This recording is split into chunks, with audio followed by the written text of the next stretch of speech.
Welcome to the Salmon Runs YouTube. Enjoy the video. You start by preparing gear that matches your goal.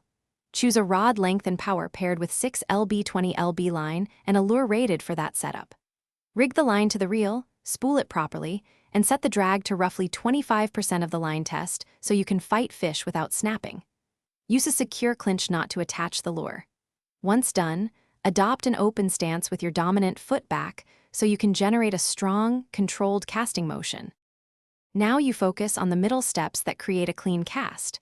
With the bail closed, hold the rod at about 10 o'clock and point the tip toward your target. This aligns guides and reduces wind errors. Accelerate smoothly to roughly 1 o'clock, not jerky, and release the line with your thumb or finger at the peak of that motion. Make a confident follow-through low and toward the target. If you want more distance, add a slightly longer arc and a firmer release while keeping control for accuracy. Finish the sequence by converting the cast into action and landing fish.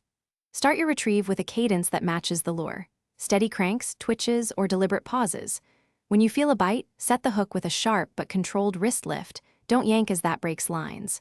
Once hooked, keep steady pressure and reel while pointing the rod tip toward the fish to tire it. If something goes wrong, like a backlash or knot, stop, open the bail, cut troublesome coils, and slowly rewind to Thanks for watching. Consider subscribing if we helped you.